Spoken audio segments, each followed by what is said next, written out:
Your home on the stream to enjoy unobstructed views of the Blue Jays is the On Fek Circle, streaming live to Blue Jay fans everywhere on the Jays from the Couch YouTube channel and Facebook page. You can share your views during the show by entering them in the comments section. And you can keep the conversation going throughout the week by sending us an email, fecklesswonder@jaysfromthecouch.com. This program is joined on our YouTube channel by Sunny Side of the Dome, hosted by Jays from the Couch writer and analyst Karen Suter, live Thursdays at 6 p.m. Eastern Time. Tomorrow night, Karen will be talking about the many positives found on the Toronto roster right now and hopes all the naysayers will eventually notice them. All of this quality Blue Jays programming would not be possible without the Jays from the Couch radio podcast, which streams live Mondays, 6 p.m. Eastern Time on our YouTube channel, the Jays from the Couch Facebook page, and on Twitter @JaysFromCouch. Senior editor and Jays from the Couch founder Shaun Doyle creates and moderates Blue Jays Talk for All with Blue Jays players, beat writers, out-of-town analysts, and fellow Couchers. Never miss our fake Blue Jays news segments. Download any episode free on demand at Apple, Google, Stitcher, anywhere you find your favorite podcasts. All of these fine programs are brought to you by your source for quality Blue Jays coverage, JaysFromTheCouch.com. Good evening, everyone. I am the duly appointed Shadow General Manager of our Toronto Blue Jays, the Feckless Wonder, Steve Fek. Thanks for tuning in or catching us, in the archives for another On Fek Circle. In case you're wondering how I got appointed Shadow GM, I don't want to dicker about who did it or blur the line between facts and fantasy. I have the microphone. I have the time. I came up with the idea. So I'm the Shadow GM of the Toronto Blue Jays. And we're going to actually bring back Shadow GM report, if you will, this week. In the second half of the show, I want to talk about encouraging the Blue Jays to take the lead on bringing baseball back to Montreal. And they should do it by focusing on the Tampa Bay Rays. They're going to relocate eventually, so why not start laying the groundwork now with your other owners to get it going? But I'm going to start the show with the ceremonial first pitch. So how am I doing with predictions on the turnaround so far, Mike? Mike Hart, he was on our podcast, and he had a lot of really good points. A lot of them, it seemed like I was contradicting what he was trying to put out there. And down deep, I want people like Mike and like Karen and even Shaun. I kind of take Shaun down the road to perdition sometimes. I just seem to goad him or kind of get him on my side a little bit. But Mike, you're right, buddy. They're taking the 2 of 3 from the Red Sox. Maybe it's a sweep tonight, and let's hope you're right. I would much rather have you be right than me. And Mike, if you go back into the archives and you look for the FECU projections from this spring, you'll be bringing them up and laughing at me on a future show. So I encourage you to do that during the course of the week. Our ceremonial first pitch has to do with Buck Martinez. Dan Schulman tweeted out a photo of Buck just finishing up his final cancer treatment. Schulman also reported that Buck is planning, and the Jays are planning on having Buck back sometime after the All-Star break. When you go through chemo or radiation or any kind of cancer treatment, it really does sap your energy. So once he's got his energy back, he'll be back in the booth. I missed him. I've really missed Buck Martinez. I have always thought he is among the top 5 baseball analysts / broadcasters in the game out there. There's a reason that ESPN and Sportsnet and other markets are always calling on Buck either for radio shows or actually come to be analysts for them. He breaks down a game as well as anyone ever has. Okay, there's some malapropisms. Yes, there's some missed home run calls. He thinks it's going out and it falls at the warning track. I get it.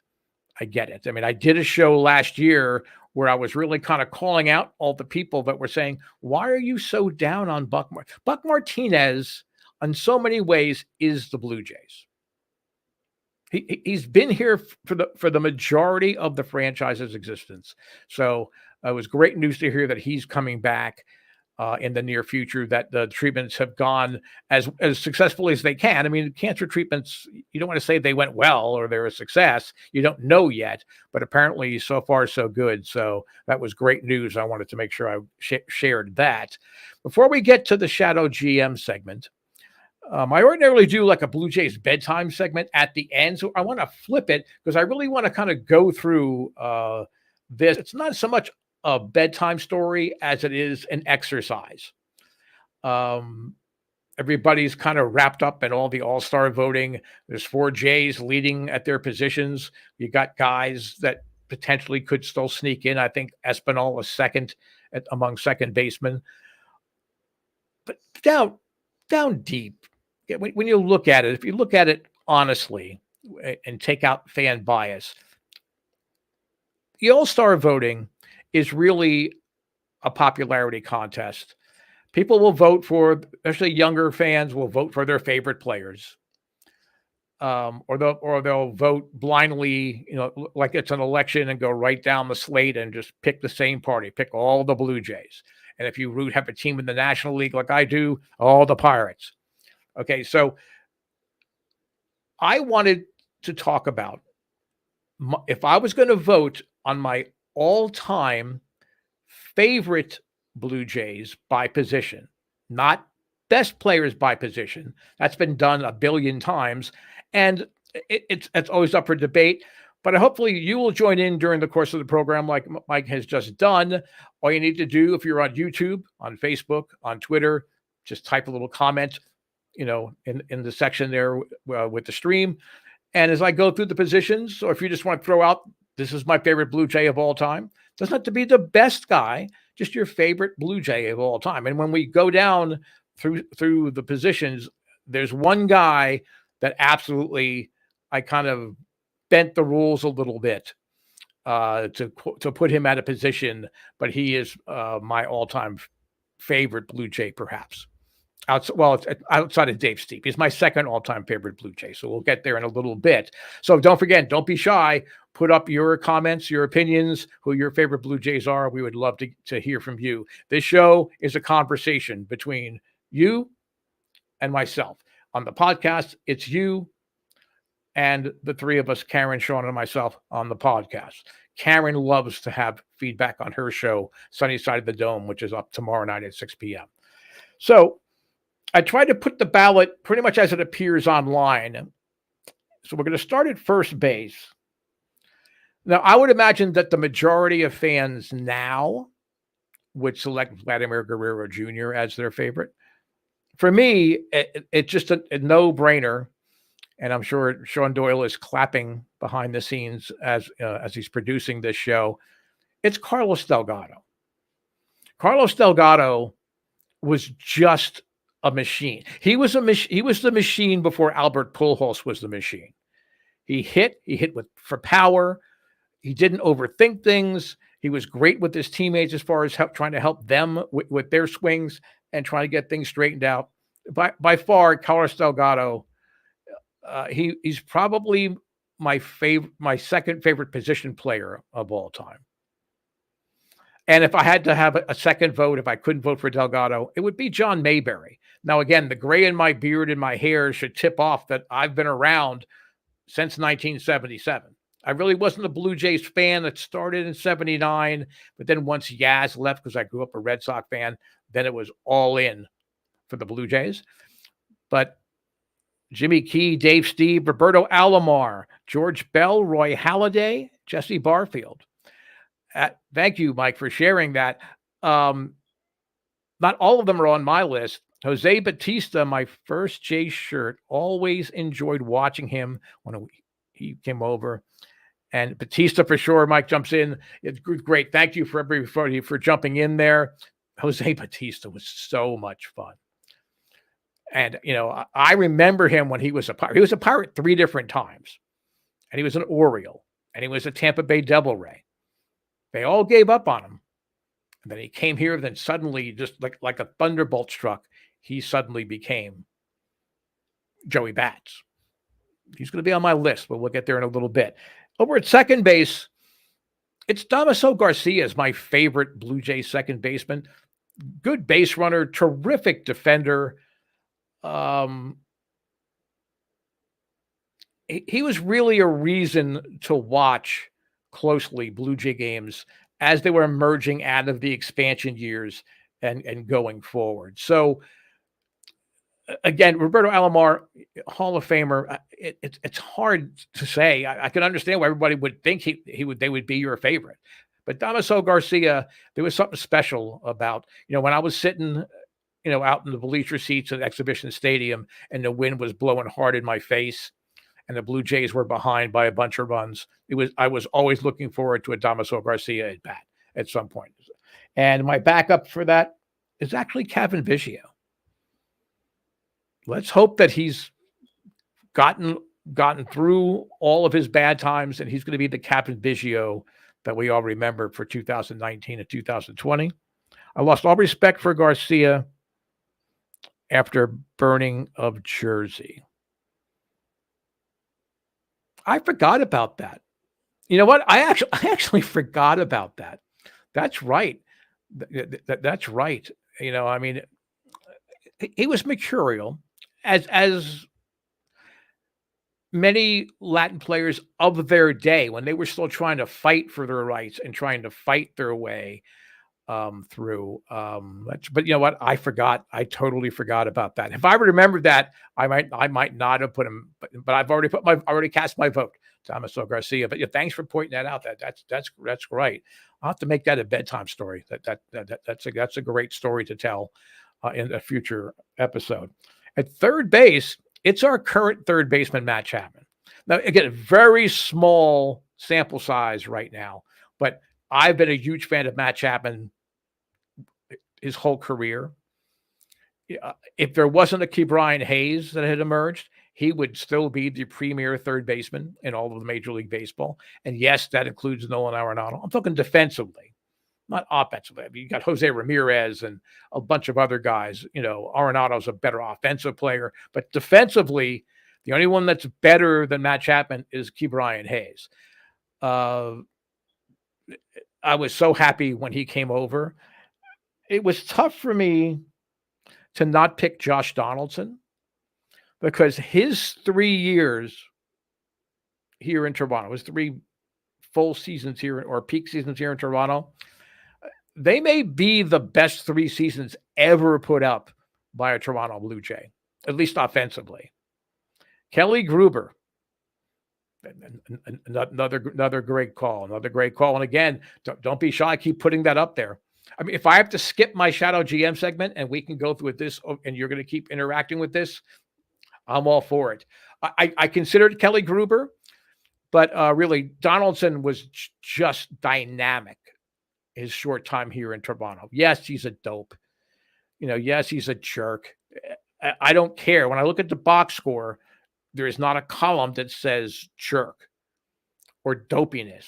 Okay. It's production numbers. So that would be my third base choice. Rance Mulliniks was another guy that I loved in the early years of the Blue Jays. But Kelly Gruber, good player. Really, really good choice. This is where I kind of jumped the shark a little bit and I bent the rules. My favorite shortstop of all time is Bob Baylor, the original Blue Jay, the first overall pick in the expansion draft. Bob Baylor from about 30 miles southeast of me in Connellsville, PA. Yes, I understand that in 78 and 79 and most of 80, he was the starting right fielder. He also played a lot of games at third base during those years. It plays to Baylor's flexibility and his glove work at so many multiple positions. He moved to right field in 78 and 79 because the Blue Jays honestly did not have legitimate outfielders. You could have put Otto Velez out there, but he was a DH. You really couldn't play Otto Velez out there a whole lot. You had, the 2 Woods. Tweedle bad and Tweedle worse. I got a little note here from Doyle that his wife loved Alex Gonzalez. Again, another solid baseball player, a really solid baseball player. Tony Fernandez, 100% for me. Mike, again, the majority of people are gonna go with you. Okay, and say, like when you picked Alomar as your second baseman, Tony Fernandez is another franchise icon. But again, it's individual taste and flavors. That's what makes rooting for baseball and debating baseball so much fun. Bob Baylor just did everything in those early years of the Blue Jays.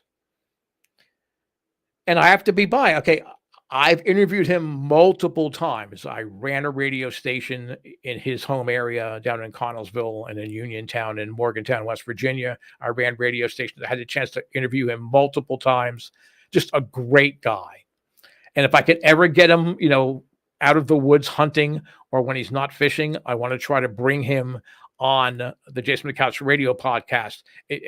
He's a terrific guy, a terrific interview. Now in the outfield, okay, you get to pick three outfielders here. And I think if you're going best players, George Bell would be in the conversation. Absolutely. I was not a big George Bell fan. There's something about him. The best thing about him other than his MVP year was that he just drove Jimmy Williams crazy. So I kept hoping that he would drive Jimmy Williams to quit, but we had to wait for him to keep screwing up and get fired. But my outfielders would be Joe Carter, Joey Bats, Jose Batista, and Jesse Barfield. Now, Barfield, again, is the kind of player that you really had to have watched him play. Batista, Bell, Barfield. Okay, yeah, so really I put Joe Carter in there. Again, it's a personal bias. I loved Joe Carter in Cleveland. I loved him in college. When you have 7 consecutive 100 RBI years, you're doing something. And Joe Carter's just an effusive personality. And that's, I think, the thing with George Bell. It wasn't his style to be rah-rah or effusive. What a hitter. God, he could hit. Man. He was Manny Ramirez before there was a Manny Ramirez. You could wake him up in the locker room if he was taking a nap. He'd come out and he'd just drive a bullet to the gap. He was terrific. Again, I had the fortune to get to know Jesse Barfield a little bit. He used to come in and shop at one of my record stores that I oversaw up in the Buffalo area. We had a pretty deep catalog in that particular store in Niagara Falls, and he would come in on regular time with his wife. Wonderful people. Joe Carter, okay, yes, it's a big homer, but again, we talked about his production. Jose Batista, I fell in love with him when he first came up with the Pirates. I followed him through, and I was just ecstatic when he got to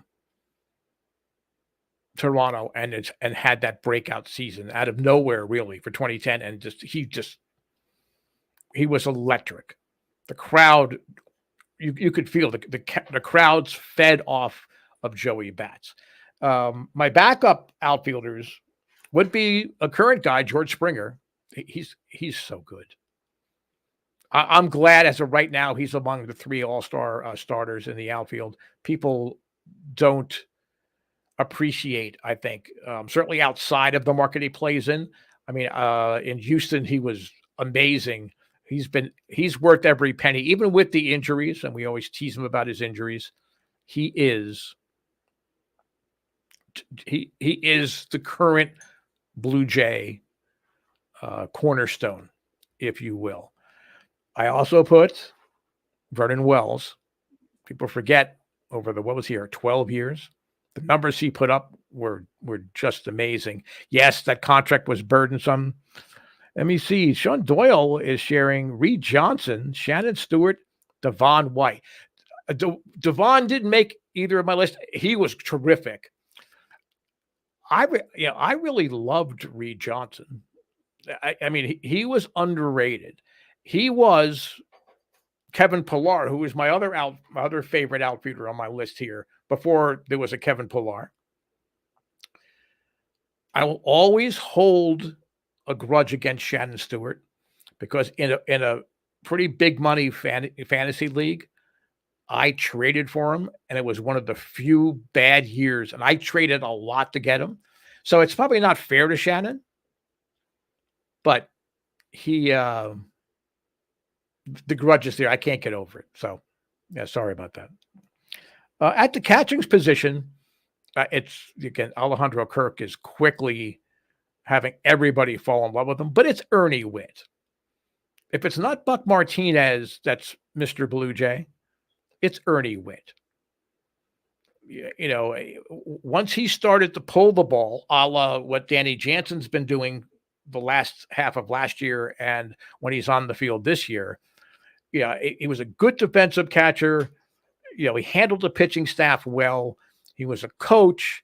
He managed for a while. In fact, when he got fired, he had the infamous line, "You just fired the best manager this organization will ever have." If he had been given a legitimate shot, I wonder if that might not be the case. And I put Buck Martinez as my backup. I thought of Greg Zaun, too. Greg Zaun was sort of an under-the-radar guy. He was a 13 career WAR. 10 of those WAR points, if you will, were earned in his time here in Toronto. Now, you can't vote for pitchers, but I'm going to go through the list really briefly. My favorite right-hand starting pitcher is Dave Steve. As big of a man crush as I have on Alek Manoah, Dave Steve, of all the people I can think of, he is the primary guy that should be in the Hall of Fame and is not. And that includes Fred McGriff and Dale Murphy and a lot of other guys. People love analytics, and I'm not a big analytics guy, but Bill James thought he was the 78th best pitcher of all time, not just the expansion era, not just post-World War II. Of all time, he had Dave Steve rated the 78th best pitcher of all time. So he was special. Alek Manoah is going to challenge, I think, at least for me. He is, I watched him come in sort of like a wild stallion at WVU as a freshman, watched him throughout his career here, both in person and WVU baseball was often on local cable systems. He's special, but Dave Steve is just that much better. Left-hand pitcher, Mike Hart brought up the name before, Jimmy Key. But he was everything that you expected of him, and he never seemed to fail. When he first came up, they used him in the bullpen. He didn't complain. He just did his job. Jimmy Key was just so clutch, especially during those championship years and the playoff years. He was amazing. My backup there is J.A. Happ. People forget what a good pitcher Happ is. You can dismiss him and say, oh, he wasn't flashy. He didn't strike out people. He did everything you expected of him. So J.A. Happ, special place in the Fekless Wonder world. My favorite closer is Tom Henke.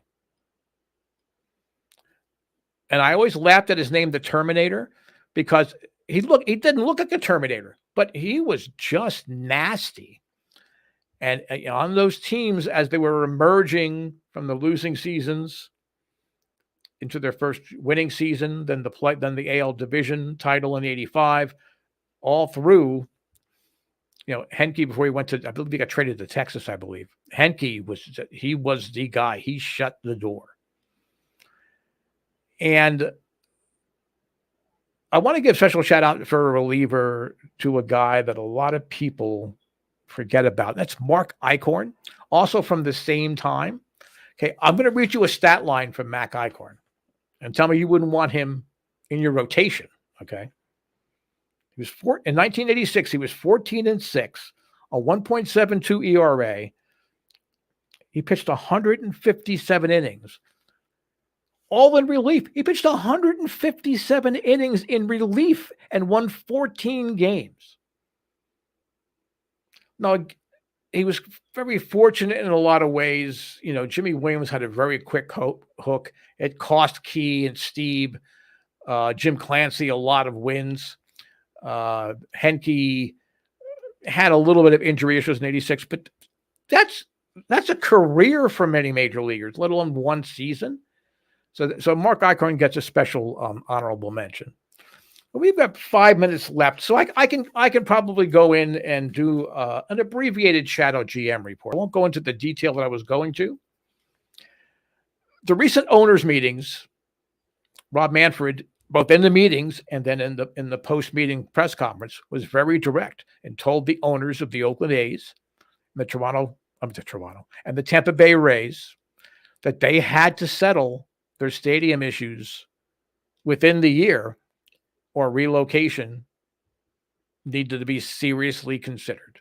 Now, Oakland has tentative approval on a new stadium deal there in the Docklands, in the East Bay of Oakland.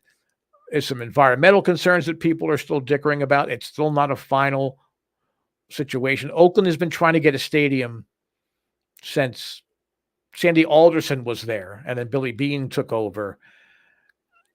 And they have a built-in city to go to. And the MLB and the owners have already said, if you move to Las Vegas, we're not going to charge you a relocation fee, because if you relocate a team, you generally have to pay a relocation fee.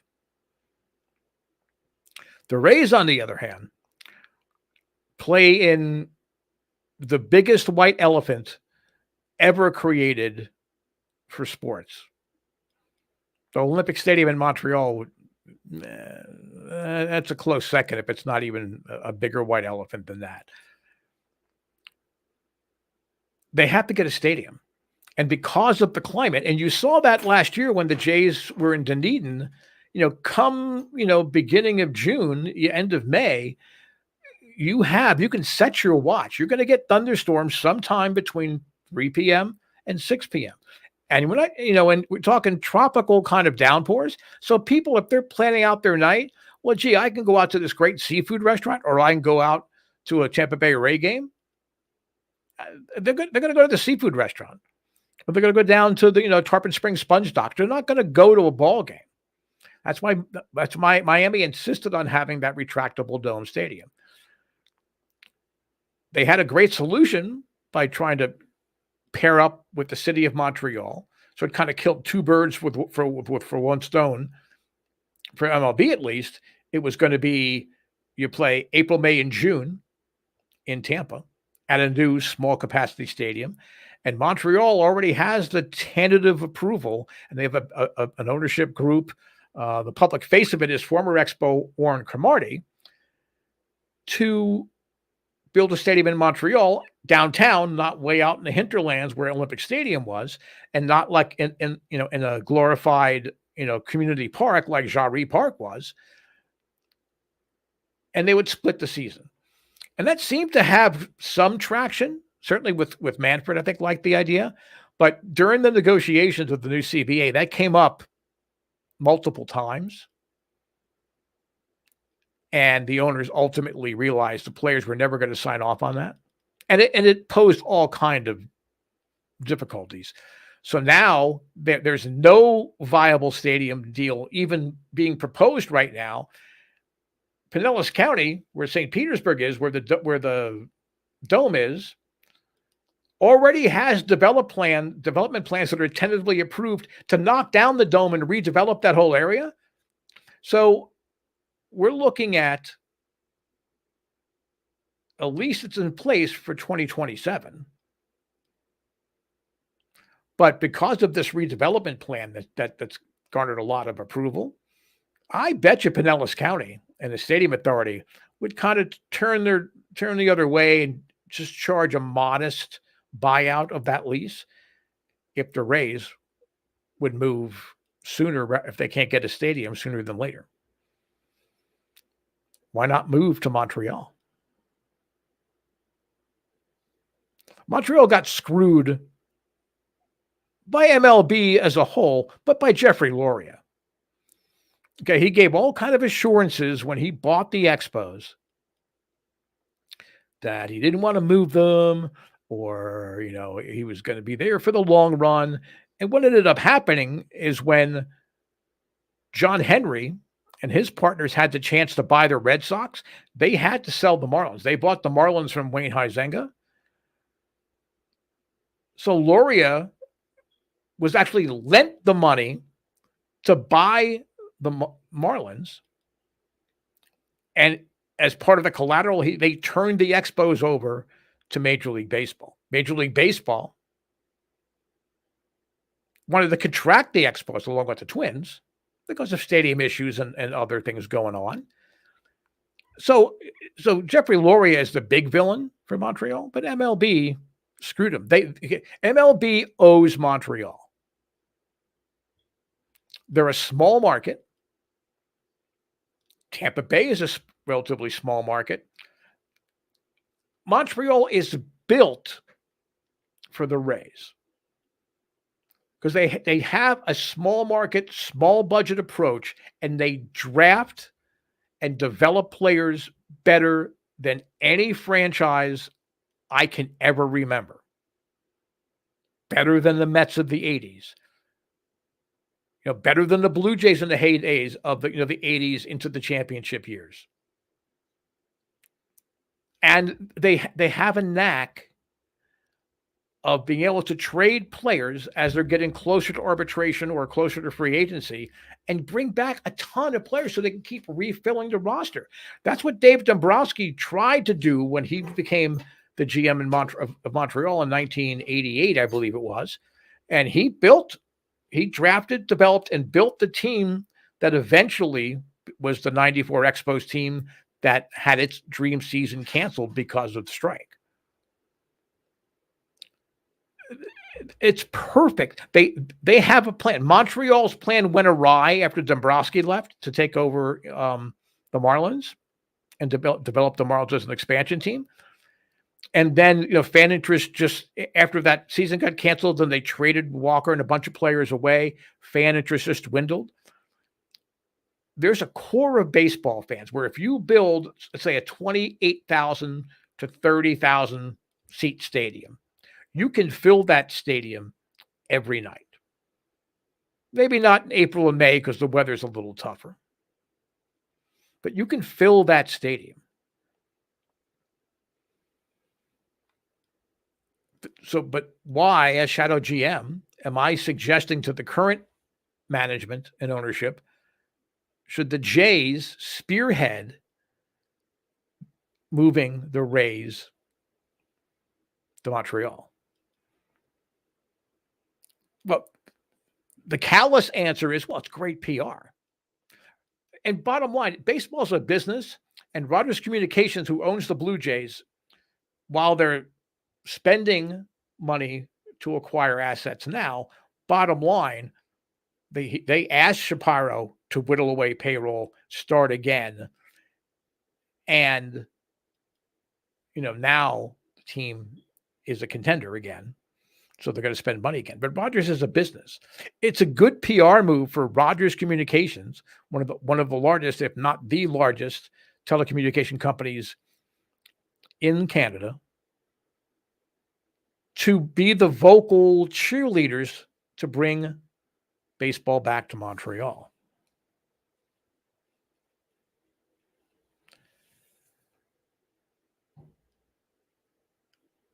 We talked about Loria, but the most recent relocation, the Expos, which was owned by MLB at that point, moving to Washington, D.C., there was one owner that voted no. And that was Peter Angelos of the Baltimore Orioles, because he wanted that entire market of all of Maryland and the Capital District, Northern Virginia. Masson actually is the primary sports cable carrier in sections of eastern and northern North Carolina. They had all of that territory they could have easily divvied up, but Angelos said, no, this is my territory. What happened? Backlash. Backlash from the fans who had previously supported his Orioles. Okay, yeah, he was going to lose fans to those that lived in Washington, D.C. or Northern Virginia. but he could have maintained a goodwill, and two separate leagues. I have a favorite team in the American League, our Blue Jays, a favorite team in the National League. That base, that large market could have supported both teams easily. He said no. And I'm not sure the Orioles ever really recovered from that no vote. Talked about Wayne Huizenga. He came in at the last minute and literally paid cash for the expansion fee, and he eventually was awarded the Marlins. Tampa Bay, after being jilted multiple times,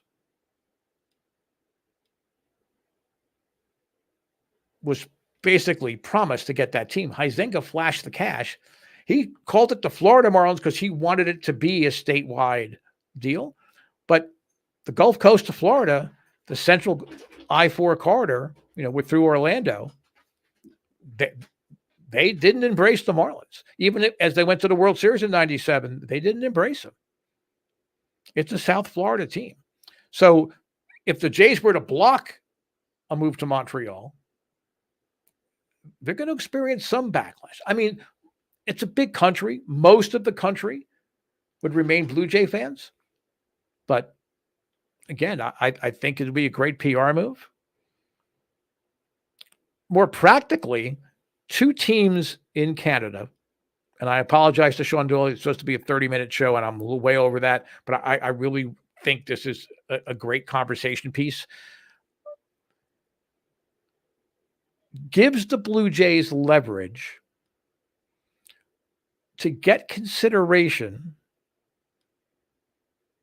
for, I don't want to call it special treatment, but MLB has revenue sharing, and all the smaller markets are given a certain percentage of money every year right up front.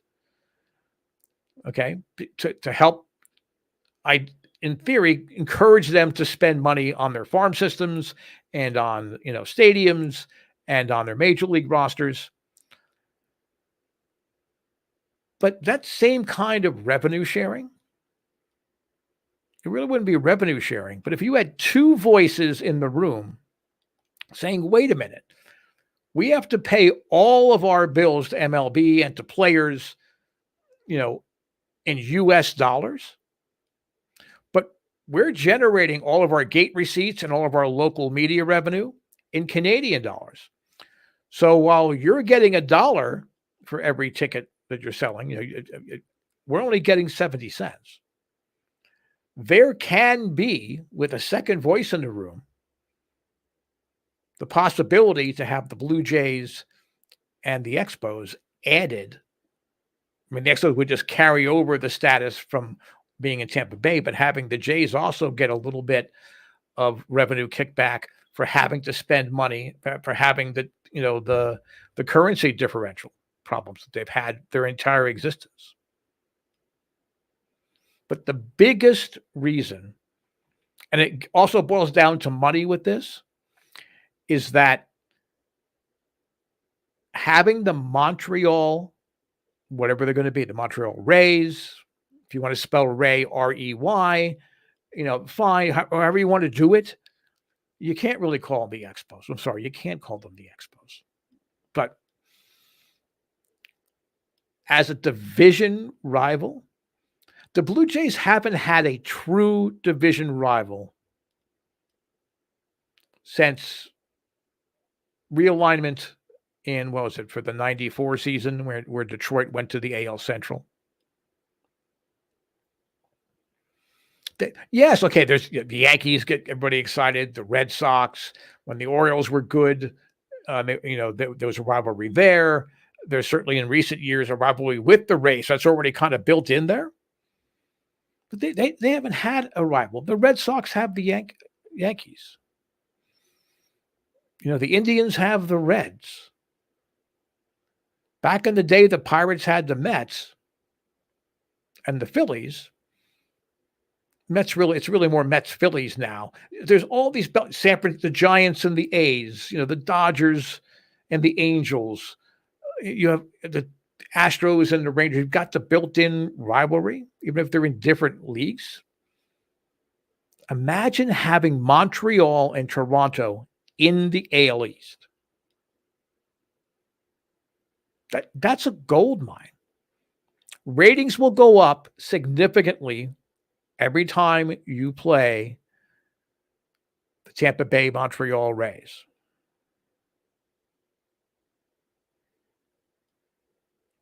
Merchandising ideas between the two, battle of the provinces, whatever that it would be, you play off the Maple Leaf Canadiens rivalry. It's a gold mine just waiting to be mined. So, Rogers Communications and Mark Shapiro, you need to be the voice in the room starting next owners meeting and say, we are in favor and we would support, maybe even underwrite whatever funding's not there for that downtown ballpark. We're going to do that if you let the Tampa Bay Rays move to Montreal. So that's the Shadow GM report for the week. It's also the end of the On Fek Circle for the week. I'll be back next Tuesday, 6 p.m. Eastern Time, our normal night. Make sure you tune in to Sunny Side of the Dome and Karen Suter's show tomorrow, 6 p.m. Eastern Time.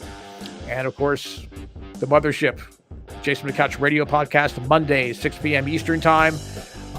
Mike, everyone that joined in, Shaun behind the scenes giving some information. Thank you so much for making this such a fun show. I'm glad we got to talk about your favorite Blue Jays, and I'm glad you got to see the kind of points of view that your Shadow GM will be bringing to you throughout the season. I'm the Fekless Wonder, Steve Fek.